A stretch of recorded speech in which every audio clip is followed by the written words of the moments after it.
네, 여러분 안녕하십니까. 미래통합당 선대위에서 대변인을 맡고 있는 최대현입니다. 유튜브 채널 펜앤드마이크에서 쭉 인사를 드리다가 제가 이번 총선을 출마를 하게 되면서 펜앤드마이크에서 나와서 이제는 옳은 소리에서 여러분께 미래통합당 중앙당 선대위의 대변인으로 인사를 드리게 됐습니다. 지금 벌써부터 많은 분들이 지금 들어와 계신데요. 잠시 후 옳은 소리 특집 방송 현장 톡톡에서는 이 국회에서 진행될 예정인 김종인 총괄 선대위원장의 비상경제 대책 관련 기자회견을 여러분께 생방송으로 중계해 드리게 됩니다. 그 시간대까지요, 제가 잠시 여러분과 함께 채팅창도 좀 보면서 여러분들에게 앞으로 옳은 소리가 준비하고 있는 방송에 대한 얘기도 좀 전해드리고, 그리고 이번 김종인 총괄 선대위원장이 어떤 얘기를 할 것인지 그 얘기에 대한 간략한 소개 말씀도 드리도록 하겠습니다. 저희 미래통합당의 유튜브 채널이죠. 옳은 소리에서는 이번 4.15 총선을 대비해서 지금 현장에서 최선을 다해서 유세를 벌이고 있는 이 후보자님들을 지원하기 위해서 많은 특집 방송들을 준비하고 있습니다.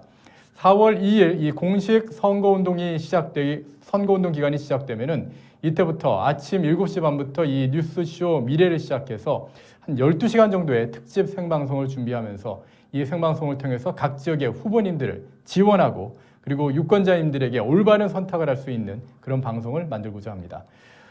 옳은 소리 많은 시청을 부탁을 좀 드리겠습니다. 자, 오늘 아침에도 뉴스가 몇 가지가 있었는데요. 오늘 아침에 일단 들려온 소식은 북한이 미사일을 발사했다, 이런 소식이 지금 나오고 있습니다.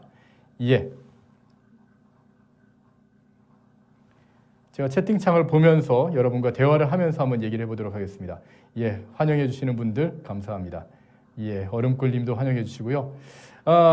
조용진님, 훈남 앵커 다시 보게 되니까 반갑다고 하셨는데, 잘 오셨습니다. 많은 분들이 돌아오셔서 김종인 총괄 선대본부장이 이 선대위원장이 전하는 비상경제대책 과연 어떤 게 나올지 한번 기대해 주시기를 부탁을 드리겠습니다. 오늘 아침에 북한이 미사일을 쐈습니다. 지금 어떻게 보면은 서해 수호의 날이 이틀 전이었지 않습니까? 불과 이틀 만에 북한은 우리에게 미사일로 답변을 한 그런 셈이 되어버렸습니다. 대한민국의 안보가 완전히 북한의 장단에 놀아나는 것 아닌가 하는 그런 생각을 하게 되는데요. 문재인 정부 출범한 지 3년이 됐지만 안보면 안보, 경제면 경제, 외교면 외교, 하나 우리 국민들의 마음에 들게 잘하는 것이 없죠. 이 안보 문제, 이 북한이 미사일을 쏘아 제끼는데 여기에 대해서는 현재 우리 정부에서는 제대로 된 지금 반응도 나오지 않고 있고, 거기에 대해서 어떤 북한의 조롱만 계속해서 당하고 있는 그런 상황만 이어지고 있습니다. 지금 많은 분들이 얘기하고 계신데요. 저는 특별히 지금 여러분들이 그 댓글창에 써주시는 말 중에서 2번 찍고 이기자, 이 말이 참 마음에 드는 것 같습니다.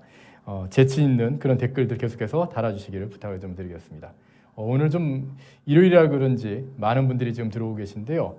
오늘 김종인 선대위 총괄 선대위원장이 하실 말씀은 일단 이 경제 부분에 집중될 것 같습니다. 박근혜 정부 시절이죠. 이 경제 민주화론을 주창하기 위해 하셨던 김종인 총괄 선대위원장, 과연 이번 미래통합당을 위해서는 어떤 경제 아이디어를 또 제시하실지 참 궁금해지는 그런 대우입니다.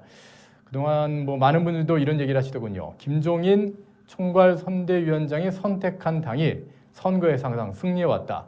과연 이번 4.15 총선을 앞두고 김종인 총괄 선대위원장이 미래통합당을 선택한 것, 과연 어떤 결과를 가져오게 될지 기대가 되고 있습니다. 지금 오늘 말씀하실 내용을 간단하게 좀 설명을 좀 드리게 되면요. 일단은 이 512조 원이나 되는 예산, 정말 날치기로 작년 연말에 통과가 됐죠. 야당의 어떤 합의, 제1야당의 합의도 없이 국회에서 날치기로 통과된 이 슈퍼 예산, 사실 그 예산 중에 상당 부분은 지금 우한 코로나 사태가 장기화되면서 제대로 사용할 수 없는 그런 상황이 이어지고 있습니다. 공사나 사람들의 어떤 집회나 모든 것들이 제대로 이어질 수가 없기 때문에 예산이 제대로 쓰이지 못할 것이 분명해 보이고요. 그리고 이 우한 코로나 사태가 당장 가라앉을 그런 기미도 좀 보이고 있지 않기 때문에 상당히 장기화된다면 예산의 상당 부분이 사용되지 않고 반납돼야 되는 그런 일이 벌어지지 않겠습니까? 아마 이런 반납되는 예산에 대해서 어떻게 쓸 것인지 이 부분에 대해서 아마 김종인 선대위 총괄 선대위원장께서 아이디어를 제시하실 것 같고요. 지금 또 가장 큰 관심을 끌고 있는 게 문재인 정부에서 100조 원을 풀겠다 이런 얘기를 하고 있는데 그 100조 원의 실체가 과연 무엇이냐 이 부분에 대해서 의견들이 아주 분분한 그런 상황입니다. 일단 지금 나오는 얘기는 100조 원에 실질적으로 이 정부에서 지원하는 예산은 없을 것이다 이런 얘기가 많이 나오고 있습니다. 뭐 증시 안전자금이라든지 채권 안정자금으로 한 40조 원 정도쯤이 책정되어 있기 때문에 실제로 우리 기업들에게 지원되는 돈은 없을 것이다 이렇게 볼 수 있을 것 같고요. 그리고 나머지 한 60조 원 정도쯤 있긴 하겠지만 이 60조 원도 상당 부분이 대출을 대환해 주는 것. 예를 들어서 뭐 A라는 대출을 뭐 자영업자들이라든가 소상공인들 또 기업들이 이렇게 내고 있다면 그 A라는 대출이 정부에서 마련한 그 B라는 대출로 대환되는 그 정도 수준밖에 되지 않을 것이다. 이런 분석이 나오고 있습니다. 그 이유는 일단 우리나라의 이 4대 은행이라고 할 수 있는 뭐 국민은행을 포함한 4대 은행의 예대율, 예금과 대출의 그 비율이 지금 이미 100%를 초과한 그런 상태입니다. 이 상태에서 은행들이 추가로 대출을 할 여력이 없다는 얘기죠. 그렇다면 기존에 있던 대출 중에서 지금 이번 4월만 하더라도 지금 회사채 만기로 도래해서 회사들이 갚아야 되는 돈이 한 6조 원 정도가 되는데요. 이게 연간으로 치면은 이 단기 자금이 어마어마한 규모입니다. 뭐 몇백조 원 규모다 이런 얘기가 나오고 있는데 그 중에서 한 60조 원 정도, 60조에서 한 70조 원 정도를 이제 대환 대출해 주는 겁니다. A란 대출에서 B 대출로. 실질적으로 우리 기업들이 만질 수 있는 돈은 전혀 없는 셈이죠. 이런 부분을 어떻게 해결할 것인가? 실질적으로 우리 기업들이 그리고 또 우리 이 소상공인들 굉장히 고통받고 있는 자영업자와 소상공인들이 실제로 도움이 되는 그런 자금을 만져볼 수 있도록 하는 그런 경제 아이디어도 오늘 제시해 주실 것 같습니다. 예. 지금 워터희망님이 제발 당일 투표하자고 그러시는데요. 사전 선거운동 사전 투표일이 4월 10일부터 11일이죠. 저는 개인적으로는 사전 투표보다는 당일 투표, 4월 15일 투표를 적극적으로 권해드립니다. 그리고 문재인 정부에서 얼마 전에 이 투표장에 우한 코로나 관련해서 유증상자들은 투표장에 오지 마라 이런 식으로 얘기를 했는데 이건 정말 말도 안 되는 얘기죠. 어떻게 보면 이 투표를 해야지 정권을 교체할 수 있고 그게 바로 민주주의의 기본 원칙 아니겠습니까? 일을 잘하면 정권을 잘 끌고 가고 나라를 잘 운영한다면 그대로 끌고 나가면 되는 것이고 만약에 그렇지 못하다고 한다면 그렇다면 선거를 통해서 교체해야 되는데 그 교체는 바로 주권을 가지고 있는 우리 국민들이 하는 것 아니겠습니까? 그런데 그런 국민들을 투표장으로 오지 말라라고 얘기하는 정부 과연 어떻게 받아들여야 될까요? 중앙재난안전대책본부에서 이런 얘기가 나왔었는데 중앙안전대책본부에서는 이런 말씀하시기 전에 투표장에서 어떻게 하면 방역을 제대로 하고 이 감염을 방지할 수 있을 것인가 이에 대한 대책을 확실하게 마련하시기 바랍니다. 4월 2일부터 저희 옳은소리에서 특집방송으로 보내드릴 내용에는요. 저희 선대위 대변인실에서 준비하고 있는 그리고 요즘도 계속해서 내놓고 있는 많은 논평들도 소개할 예정이고 그리고 주요 후보자님들을 또 영상으로 연결해서 그 현장에서 여러분들과 그 궁금하신 얘기들을 전하는 그런 시간도 가질 예정이고요. 이와 함께 각 지역의 주요 이슈들을 지방 도당을 연결해서 그 주요 이슈들을 살펴보는 시간도 가질 예정이고 그리고 선거와 관련된 주요 뉴스들도 여러분과 함께 살펴보려고 하고 있습니다. 예, 저를 반겨주시는 분들이 굉장히 많군요. 제가 파주 을지역에 출마를 했다가 최종 경선에서 떨어졌는데 바로 이렇게 여러분과 함께 다시 또 유튜브를 통해서 4.15 총선을 위한 정선에서 정말 미래통합당이 확실하게 승리하기 위한 이런 일을 위해서 혹시라도 낙천이 된 건 아닌가. 그리고 파주 을지역에서 지금 뛰고 있는 박용호 후보 정말 잘 싸워서 꼭 거기서도 승리를 하시기를 기대해 보겠습니다. 예, 대구 시민 파이팅 하신 모든 선거구에서 다 승리를 하셨으면 하는 그런 바람 가져옵니다. 예, 좀 이상한 분들도 자꾸는 들어오시고 그러시군요. 지금 현장 화면이 좀 들어오고 있는지 모르겠는데요. 예, 현장 화면을 보면서 제가 아직은 이제 잠시 후에 지금 국회 지금 복도의 모습인데 228호입니다. 국회 본관 2층에 있는 228호에서 이제 김종인 총괄선대위원장의 기자회견이 있을 예정이고요. 지금 아마도 저 분홍 잠바는 저 바로 꺾어지면 대변인실이 있거든요. 그 대변인 중에 한 분이 지금 지나가고 있는 그런 모습인 것 같습니다.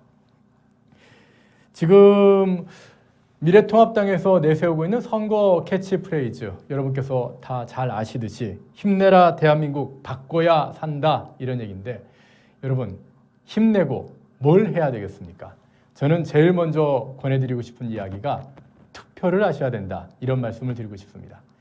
힘을 내서 우리가 해야 될 것은 싸워야 하는 것이고, 그리고 민주주의에서의 가장 합법적이고 그리고 오랜 기간 민주주의의 그 긴 역사 동안 발견해낸 최고의 방법은 바로 선거입니다. 이 선거에서 여러분의 투표권을 행사하는 것이 바로 우리의 투쟁의 방법이다, 이렇게 말씀을 드릴 수 있을 것 같습니다. 예, 지금 정영국 대변인의 모습도 보이고 있고요. 그리고 가운데에 계신 분은 예, 최명길 전 송파을 의원의 모습도 보이는 것 같았고요. 예, 지금 오른쪽에 있는 화면에 그런 모습이 좀 보였습니다. 예, 미래통합, 미래한국, 쓰러져도 투표하자 그러셨는데 맞습니다. 투표를 하셔야지, 그래야지 정권을 바꿀 수가 있고 대한민국, 지금 완전히 기울어진 이 대한민국을 바로 잡을 수 있을 거라고 생각합니다. 원래 이런 캐치프레이즈는 참 바꿔야 한다, 이런 캐치프레이즈는 예전에 1950년대, 60년대 이럴 때 야당이 주로 썼던 뭐 못 살겠다 갈아보자, 이런 캐치프레이즈였었는데, 무려 70년이나 지난 지금 2020년 대한민국에서 이런 캐치프레이즈가 나오는 그런 상황이 되고 말았습니다. 예, 장지혜 님께서 이익선 대변인에 대한 말씀을 하시는데, 이익선 대변인은 미래한국당 대변인을 지금 맡고 계십니다. 예. 지금 저희 미래통합당은 원래 대변인실이 있죠. 근데 이제 대변인실에 계시던 이제 현역 원내 의원님들은 지금 다 지역구에서 지금 선거를 뛰셔야 되기 때문에 선대위 대변인실을 지금 다시 꾸렸습니다. 그래서 저는 이제 대변인 안에 들어가 있고, 거기에 정영국 전 청와대 대변인께서 지금 현재 이 대변인들의 거의 좌장격의 그런 역할을 지금 맡고 계시고요. 그리고 그 밖에도 김우석 지금 황교안 대표의 특보입니다. 이제 지금 대변인실에 들어와 있고요. 그리고 이민선 대변인, 그리고 장원석 대변인, 그리고 저 배현진 대변인도 좀 들어와 있는 그런 상황입니다. 예, 지금 현장에서 김종인 총괄 선대위원장과 그리고 이진복 본부장, 그리고 박형준 위원장의 모습도 보이고 있는데요. 이제 천천히 지금 228호입니다. 국회 228호로 지금 들어오고 있는 모습 함께 보고 계십니다. 예, 화면을 좀 전환을 좀 해주시겠습니까? 큰 화면과 작은 화면을 전환해. 예, 신세돈 위원장의 모습도 보이고요. 예, 장원석 대변인의 모습도 보이고, 많은 기자들이 228호로 좀 들어가고 있고, 이 현장은 저희 오른소리에서 라이브로 여러분께 중계 방송을 해드리고 있습니다. 김종인 총괄 선대위원장의 이 비상경제 대책 관련 기자회견 지금부터 함께 보시죠. 선대위원장 비서실장을 맡게 된 최명길 의원입니다. 먼저 김종인 선대위원장님의 기자회견 모두 발언이 있고요. 그 이후에 기자분들의 질문을 받는 시간을 이어가겠습니다. 대략 5, 6분 정도의 시간에 모두 발언이니까 그동안 좀 얘기하면서 해주시기 바랍니다.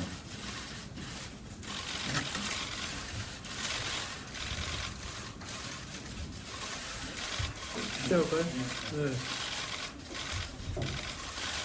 국민 여러분, 안녕하십니까? 코로나 바이러스 사태가 벌써 2달 넘게 계속되고 있습니다. 언제 끝날지 예상도 할 수 없는 재앙입니다. 온 세계를 휘둘며 인류의 모든 활동에 제약을 가하고 있어 세계사가 멈췄다고 해도 과언이 아닙니다. 우리 모두 마음을 굳건히 하고 가족과 동료, 이웃들과 아쉽지만 거리를 유지하면서 이 시간을 버텨내야 합니다. 이번 사태를 겪으면서 우리나라 우리 국민의 위대함을 다시 확인했습니다. 대한민국 의료 체계의 힘을 보았습니다. 제일 먼저 전국 병원과 보건소에서 몸이 부서져라 일하고 있는 병원 직원과 자원봉사자들, 모든 간호사와 의사 등 의료 종사자들에게 정말 감사의 말을 전합니다. 폭증한 업무에 심신이 지친 대성 업무 종사자들이 고맙고 텅 빈 매장을 쳐다보며 한숨 짓는 자영업자들의 모습에 마음이 아픕니다. 저는 1977년 우리나라에 도입된 의료보험 제도를 만든 당사자로서 또 지난 89년 보건사회부 장관으로 앉아 보험 대상을 전 국민으로 확대한 사람으로서 이번 보건 위기를 보는 감회가 특별합니다. 우리나라가 코로나 사태를 이만큼 대처해가고 있는 것은 지난 70년간 우리가 같이 쌓아온 국가의 영락의 덕이고 상황은 여전히 진행 중에 있습니다. 지금 정부를 맡고 있는 사람들이 자화자찬할 하등의 이유도 없고 또 그럴 때도 아닙니다. 재난을 겪다 보니 다들 불안하고 화가 나고 쪼들리는 거 잘 압니다. 시중에는 이미 코로나로 죽거나 굶어 죽거나 마찬가지란 말을 합니다. 무슨 대책이라고 계속 발표를 하는데 혜택을 보았다는 사람은 없습니다. 코로나 비상경제 대책은 먼저 소기업과 자영업자 그리고 거기서 일하는 근로자의 임금을 직접 즉시 지속적으로 재난 상황이 끝날 때까지 보전해 주는데 맞추어져야 합니다. 지금 같은 상황에서 어차피 512조의 예산 중 상당 부분이 쓰지 못해 남게 됩니다. 정부와 국회는 신속하게 올해 예산의 20% 정도 규모를 명목 변경해서 코로나 비상대책 예산으로 전환해 우선 100조 원의 규모의 재원을 확보해야 합니다. 임기 정도를 앞은 20대 국회가 총선 직후 임시회를 열어 헌법 56조, 57조가 규정하고 있는 예산 재구성을 끝내야 합니다. 기획재정부도 즉시 이를 준비하기 바랍니다. 자영업자, 소상공인에 대한 임대료 지원도 빨리 시작해야 합니다. 고위공무원들 코로나 긴급지원 대출 현장을 점검하기 바랍니다. 이제 마스크 공장 그만 돌아다니고 신용보증재단 지점에 가서 대출 받으러 왔다가 대출은커녕 상담 예약도 못하고 돌아가는 자영업자들을 만나보기 바랍니다. 비상경제 상황은 연말까지 갈 수도 있습니다. 만기가 돌아오는 회사채가 4월에만 6조 규모고 연말까지 50조가 넘습니다. 신용보증기금을 확대하는 통의 방식으로 큰 은행들이 더 많은 회사채를 인수하게 해줘야 합니다.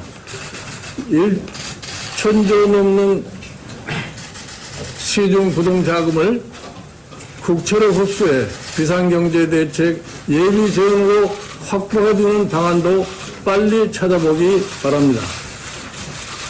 전 대통령과 지금 대통령이 탄생하는 데 일조한 사람으로서 저는 국민께 미안하는 마음을 갖고 있다고 말씀드린 적이 있습니다.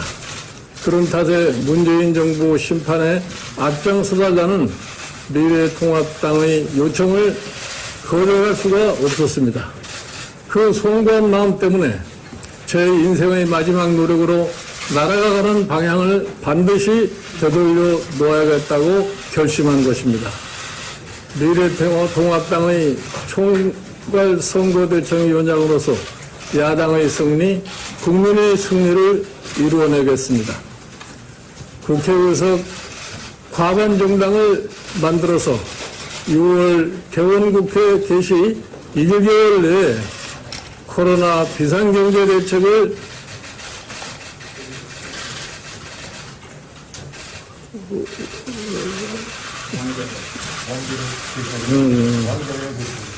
코로나 비상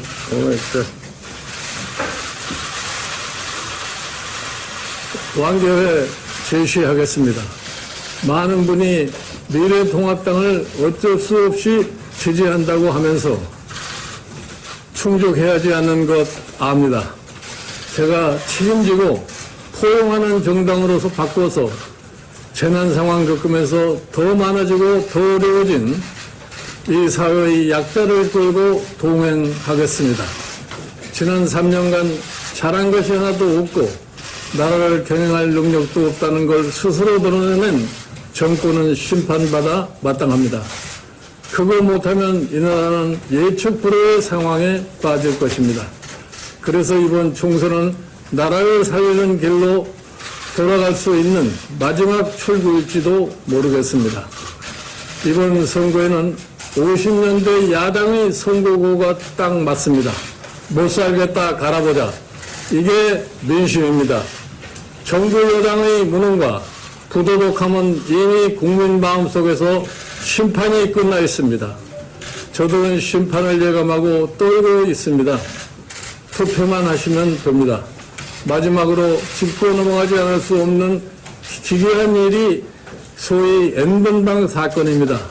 우선 돈 내고 방에 입장했던 사람들 지휘 고하를 막론하고 명단 공개하고 처벌받아야 합니다. 말하기도 민망한 이런 손해들이 피해 그걸 듣는 국민의 수치심을 치유할 대책도 곧 내놓겠습니다. 감사합니다.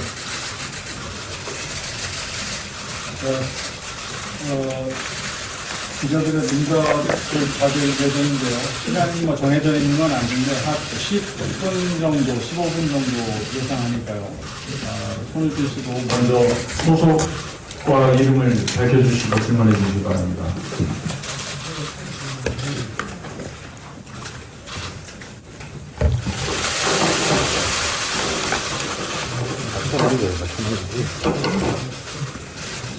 네. 마이크 갖다 주신다는데. 마이크 그냥 할까요? 네, 그냥. 지금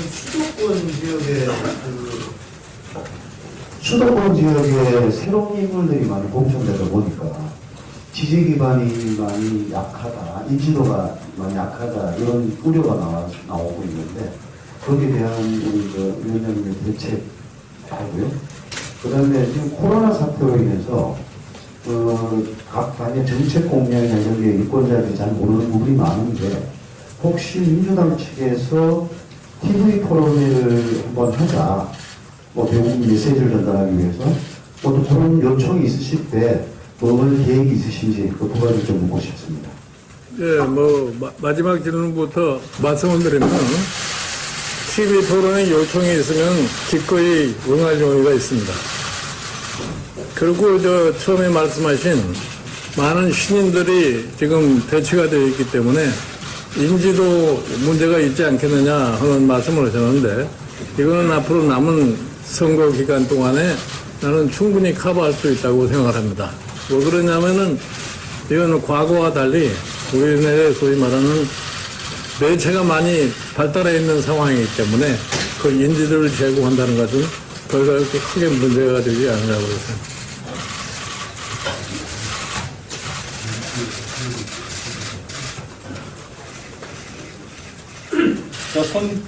손들, 예. 네, 저는 한겨레 장날에 있다고 합니다. 그 공천 관련해서 좀 문제 제기를 하셨던 걸로 아는데 그걸 뭐에 대해서? 공천이요. 네, 태용호 공사나 이런 공천 문제에 대해서는 더 이상 얘기를 안 하시는 건지 혹시 문제 제기를 추가로 좀 하실 건지 궁금합니다. 이제 공천은 끝난 상황이고 지금 내일 모레부터 공식적으로 선거운동이 시작되기 때문에 그 점에 대해서는 더 이상 언급할 필요가 없다고 생각합니다.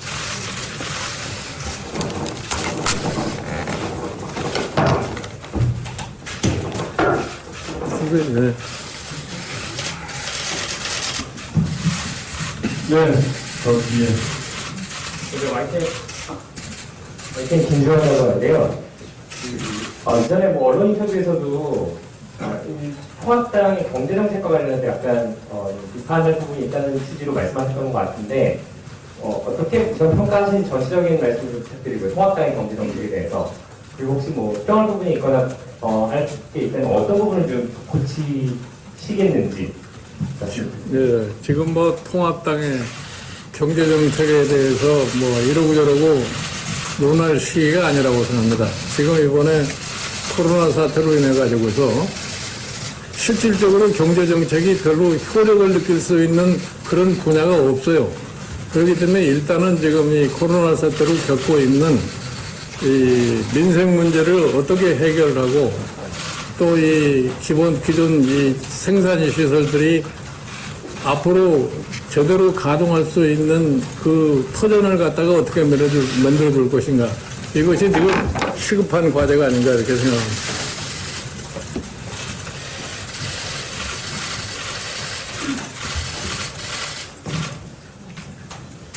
네. 네, 동아일보 이지훈입니다.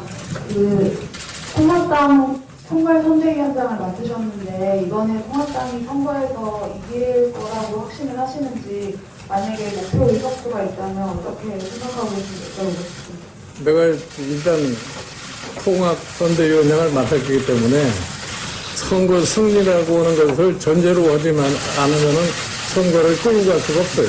그냥 그건 뭐 당연히 선거를 갖다가 이긴다고 전제를 합니다. 의석수는 지금 뭐 의석수가 몇 석이라고 하는 거를 미리서 단정적으로 얘기를 할 수 없고 하여튼 최대한도로 노력을 해서 최대한의 의석을 갖다 차지하려고 노력을 할 거예요. 질문 한 두세 개만 더 받을 예정인데요. 네. 네, 장갑빈. 네, 서울신문 손지은입니다. 코로나 비상경제 대책과 관련해서 근로자 임금을 직접 즉시 지속적으로 보전해야 한다고 하셨는데 그럼 지금 당정청에서 추진하는 1,000만 가구에 100만 원 이런 지원에는 반대하시는 거예요? 그러니까 지금 뭐 우리가 쉽게 얘기하기 위해서는 또 뭐 국민들이 금방 이해를 돕기 위해서 뭐 원샷으로다가 뭐 100만 원을 준다. 나는 그런 거는 좀 합리적이 아니라고 봐요. 사람의 생존을 지속적으로 유지를 시켜야 되기 때문에 소득이 지속적으로 보장이 되니까 언제 코로나 사태가 끝날지를 우리가 예단할 수가 없단 말이에요. 그렇기 때문에 지속적인 소득 보장을 할 수 있는 그런 형태의 방식을 갖다가 우리가 구축하지 않을 수가 없어요. 예산 재조정은 제2추경 편성을 말씀하신 겁니다. 지금 아까 말씀드린 현재 편성해 놓은 예산이 512조인가 이렇게 되잖아요. 이거를 각 부처별로 한 20%씩 삭감을 하면 한 100조 원 정도 이상의 예산이 확보가 될 수가 있어요.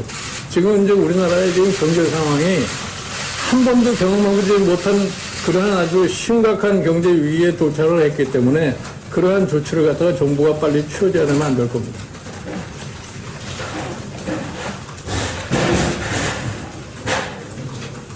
네, SBS 대신인데요. 과거에 경제민주화 같은 키워드를 앞세워서 선거운동을 이끄시곤 했는데 혹시 이번 선거를 준비하면서 준비하신 키워드라든지 경제민주화처럼 좀 앞세울 만한 선거 전략, 공약 이런 게 있을까요? 지금 조금 전에도 말씀을 드렸는데 지금은 상황이 평상시의 경제 상황이 아니에요.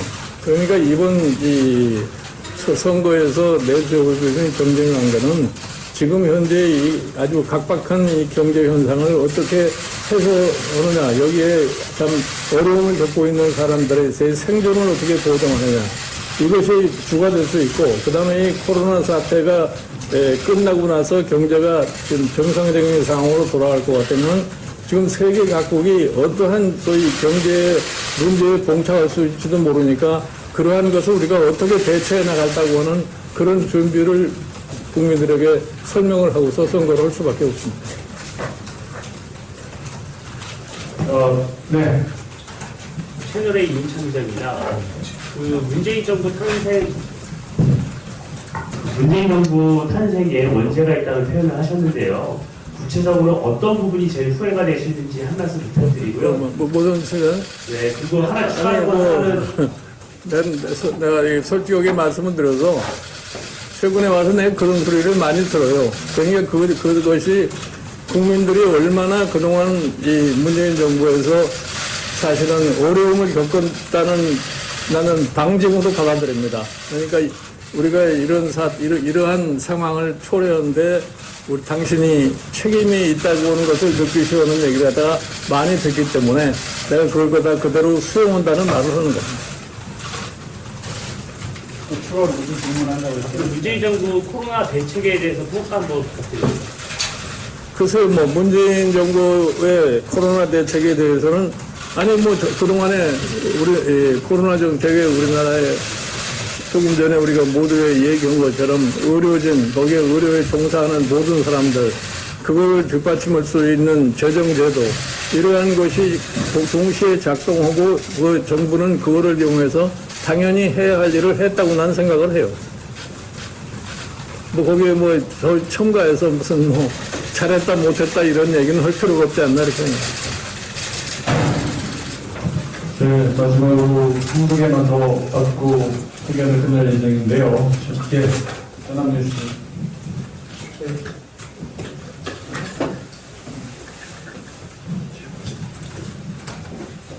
네, 안녕하세요. 저 연합뉴스 이광환이라고 합니다. 이번에 코로나 전국으로 선거운동이 본격적으로 시작되면 과거와는 좀 다른 방식으로 선거운동이나 전략을 짜야 되지 않느냐라는 말이 드는데요. 위원장님께서는 4월 2일부터 좀 어떻게 선거 전략을 가져가실지가 궁금합니다. 아니 뭐 평소에 선거와 이번에 코로나 사태로 인한 선거라는 게 대중 집회를 할 수가 없고 뭐 아마 옛날처럼 그렇게 크게 유세 활동을 갖다 할 수 있는 그런 시기는 아니라고 생각을 합니다.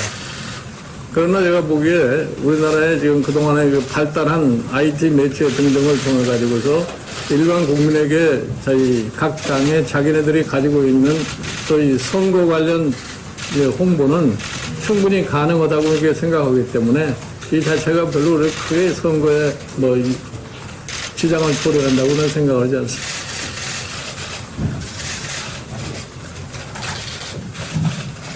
네, 마지막 한 번만 더. 내일경제 이기수입니다. 아무래도 이제 목사님께서는 중도의 이미지가 강하시다 보니까 수도권에서의 역할이 더 크실 것 같은데 현재 수도권 판세를 어떻게 보고 있으시고 좀 열세 지역을 뭐 박빙이나 유세 지역으로 들려놓은 돌파구는 뭐라고 생각하시는지 궁금합니다. 그거는 지금 뭐 여론조사상에 혹은 일반적으로 느끼기에 박빙이다 뭐 이런 얘기들을 갖다 많이 하고 있기 때문에 그거는 이제 선거를 결과를 볼 때까지 기다릴 수밖에 없어요. 사실은 내가 2016년 민주당 선거를 할 적에도 그때 뭐 선거를 하는 소위 사람들까지 이게 뭐냐면 우리가 날 보고 하는 소리가 뭐냐면 하도 어려워서 80석도 안 된다고 하는 것이 공통적인 그 견해였는데 결과는 전혀 엉뚱한 식으로 나타나는 걸 보면은 지금 이렇게 뭐 이러고 저러고 얘기할 그런 성격이 아니라고 저는 생각합니다. 자, 이걸로 질문부터 마치도록 하고요. 김종인 선대위원장 기자 회견 마치도록 하겠습니다. 고맙습니다. 네, 감사합니다.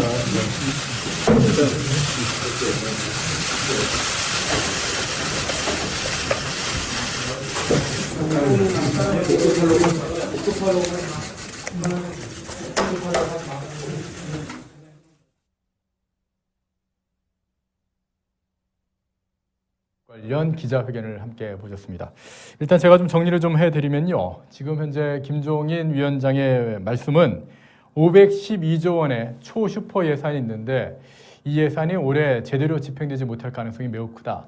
이 우한 코로나 사태로 인해서 경제의 각 부분에 제대로 예산이 집행될 가능성이 없으니 그 예산의 한 20%, 각 부처 예산 20% 정도쯤의 예산을 삭감해서 한 100조 원의 자금을 마련하고 그 100조 원의 자금을 소상공인과 자영업자 그리고 어떻게 보면 지금 당장 쓸 돈이 없는 이 가구들의 직접 지원해서 생계를 보존하는 그런 자금으로 활용하자 이런 제안을 주셨고, 그리고 1,000조 원 정도쯤의 이 시중에 부동자금이 있는데 이 부동자금을 국채를 발행해서, 이 국채를 발행하게 되면 사람들이 이 국채를 돈을 주고 사지 않습니까? 그럼 정부에는 돈이 쌓이게 되겠죠.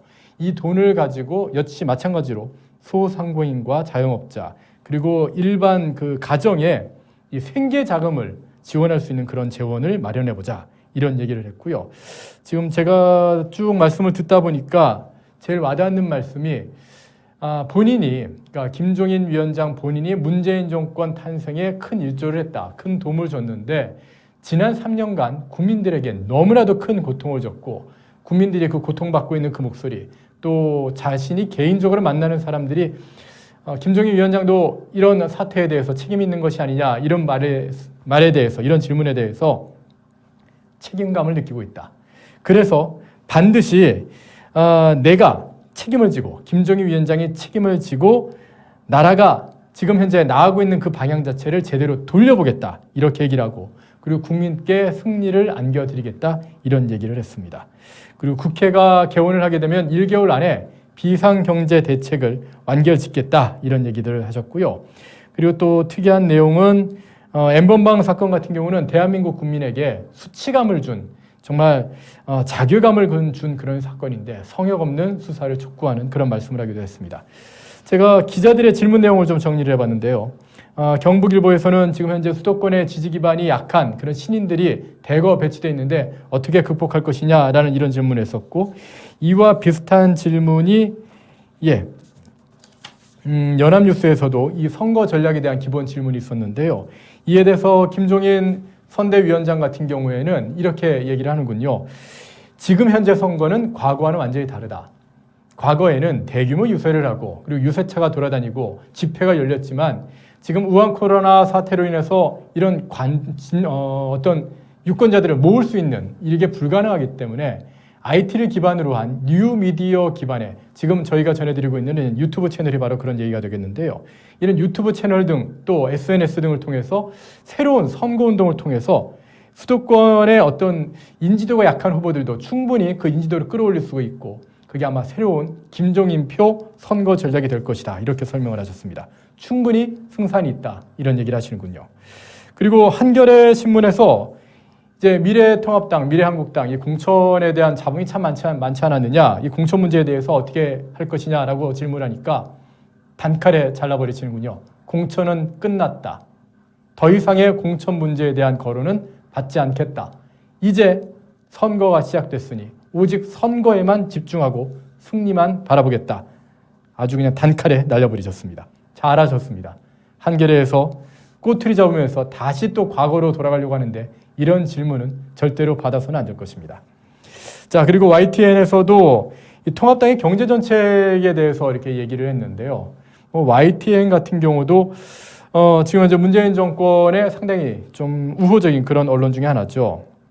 근데 이에 대해서 김종인 총괄 선대위원장의 말씀은 우한 코로나로 인해서 지금 현재 정부도 마찬가지고 통합당에서 어떤 경제 정책을 내놓더라도 현재 실효성이 없다. 가장 급한 것은 민생 문제다. 그리고 또 이 우한 코로나가 창궐해 있는 이 기간을 잘 버텨서 우리 기업인들이나 또 소상공인들이 잘 버텨서 이 코로나가 결국에는 잠잠해지지 않겠습니까? 그때 다시 경제가 활성화될 수 있도록 그 조직, 그 생산 시스템을 보존하는 것이 중요하다. 이를 위해서 아까 말씀드렸던 1,000조 원의 시중 자금을 국채로 흡수하고 또 512조 원의 예산 중에서 100조 원 정도쯤을 삭감해서 그 마련한 재원으로 이런 어떤 생산 시스템을 보존하고 그리고 국민들의 생계를 확보해주는 그런 일이, 민생 문제를 해결해주는 분이 가장 시급하다 이런 얘기를 했고요. 그리고 동아일보에서는 이번 선거에서 승리의 의석수를 어느 정도로 생각하냐 이런 질문을 했는데 중요한 것은 의석수가 아니다. 의석수는 많을수록 좋다. 이런 말씀으로 답변하셨습니다.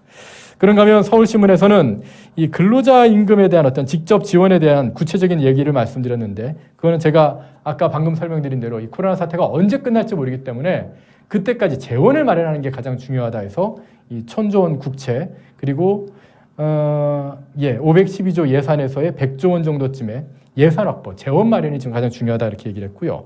SBS에서는 선거 키워드가 있느냐?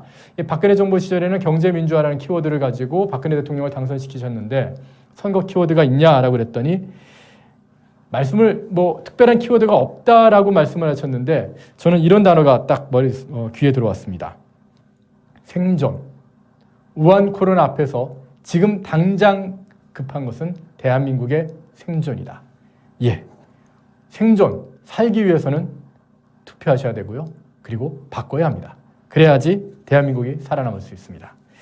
자, 그리고 채널 A에서는 문재인 정부에 대해서 지금 후회한다 그런 말씀을 하셨는데 어떤 부분이냐 이런 질문을 기자가 했었는데요. 일단 국민의 고통에 책임을 느끼고 있다. 그래서 바꾸겠다. 자신이 이제 미래통합당의 총괄선대본부장을 맡았으니 민생경제정책부터 해서 모든 것을 다 총괄해서 확실하게 바꿔놓겠다. 그런 얘기를 하셨고 그리고 문재인 정부의 지금 자화자찬격인 코로나 대책에 대해서 어떻게 평가하냐. 문재인 정부에서는 마치 지금 우한 코로나 사태를 잘 진정하고 전 세계에서 대한민국을 칭찬하는 것처럼 이렇게 자화자찬을 하고 있는데요. 이에 대한 평가를부터 한 것 같습니다. 근데 김종인 총괄선대위원장은 가장 고생하는 분들은 의료진이다 라고 하면서 지금 대구 지역 같은 데서 정말 온 얼굴에다 반창고를 가득 붙이고서 사투를 벌이고 있는 의료진에 대한 격려와 칭찬을 먼저 하셨고 그리고 정부가 자화자찬하는 것에 대해서는 정부는 해야 할 일을 했을 뿐이라고 딱 언급을 하셨습니다. 선을 그어버리시군요. 어제였나요? 정세균 총리하고 유은혜 교육부총리가 계약 문제에 대해서 온라인 계약을 언급하던데요. 이 부분도 상당히 논란이 되고 있는 부분입니다. 정말 정부의 말대로 우한 코로나가 제대로 진압이 되고 있다면 4월 6일에 계약을 하면 되겠죠. 그런데 전문가 집단입니다. 대한의사협회에서는 지금 아직까지는 우한 코로나가 완벽하게 진압된 그런 상태가 아니다.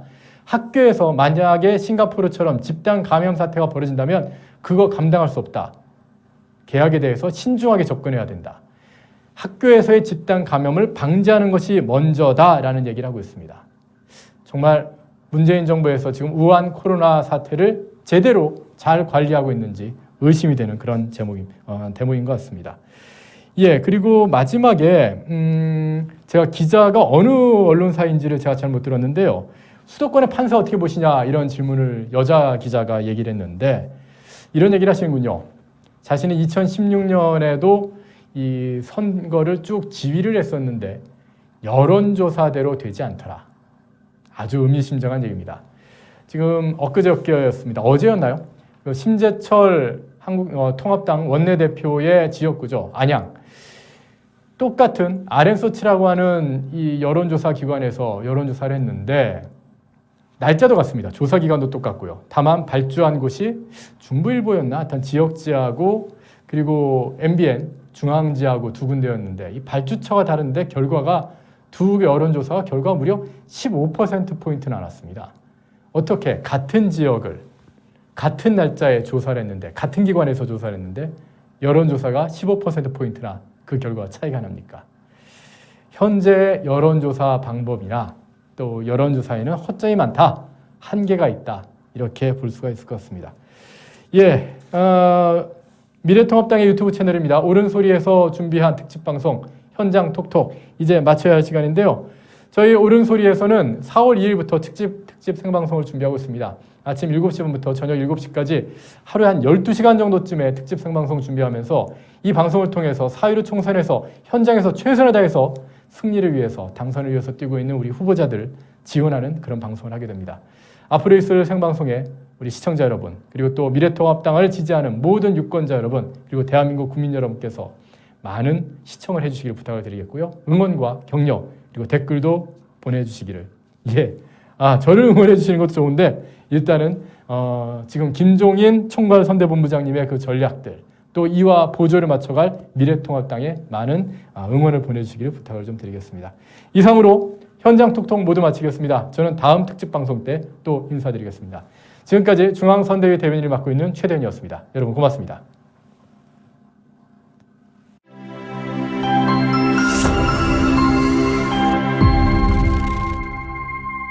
옳은 소리